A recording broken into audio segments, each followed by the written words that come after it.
કેટલાક ક્ષણો એવા આવે છે જીવનમાં જ્યારે લાગશે કે બધું ખાલી છે. પ્રયત્નો કર્યા વગર જ થાક લાગશે. મન કહે હવે શું બાકી છે. પણ સાચું તો એ છે શૂન્ય પરથી જ સૃષ્ટિ બની છે. જેને બધા અંત માને છે એ જ તો શરૂઆતનો પ્રથમ પગથિયું બને છે. બસ એક પગલું લેવાની જરૂર છે. એક નાનું પગલું પણ દિલથી ભરેલું પગલું. કારણ કે દરિયા કિનારે બેસીને ક્યારેય મોતી મળતા નથી. એ માટે તો સાગરમાં ઉતરવું જ પડે. હા, ડર લાગશે, કારણ કે અજાણ્યું પાણી હંમેશા ડરાવે છે. પણ ડૂબકીઓ વિના મોતી ક્યાં મળે છે? અને જો હાથ ખાલી પણ રહી જાય તો સમજજે કે ડૂબકી અધૂરી રહી ગઈ છે. હજી કંઈક બાકી છે તારા પ્રયત્નમાં.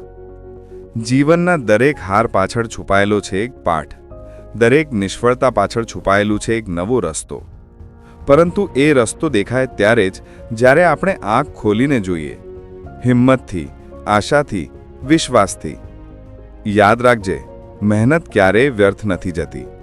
દિવસ અંધકારથી શરૂ થાય છે, પણ અંતે ઉજાસ આપે છે. તારી મહેનતનું સૂરજ પણ એક દિવસ ઉગશે જ. પણ જ્યાં સુધી તું સફળતા ન મળે ત્યાં સુધી હાર ન માનવી. લોકો કહે છે કે સફળતા મુશ્કેલ છે, પણ હું કહું છું કે મુશ્કેલી એટલે તક. તક એટલે જીતની શરૂઆત. તારી દરેક મુશ્કેલી તને વધુ મજબૂત બનાવી રહી છે. દરેક પડકાર તારા માટે નવી તાકાત છે. જે દિવસે તું ડર છોડીને પ્રથમ પગલું ભરશે એ દિવસથી જ તારું ભાગ્ય બદલાશે. તો ઉઠ, તારા સ્વપ્નાઓને સાકાર કરવા માટે આજથી શરૂ કર. હમણાંથી શરૂ કર, કારણ કે સમય ક્યારેય રાહ જોતો નથી. અને એક દિવસ જ્યારે તું પાછળ વળીને જોઈશ ત્યારે તને ગર્વ થશે કે તું હાર્યો નહીં, પણ તે સફળતા મેળવવા માટે પ્રયત્ન કર્યો.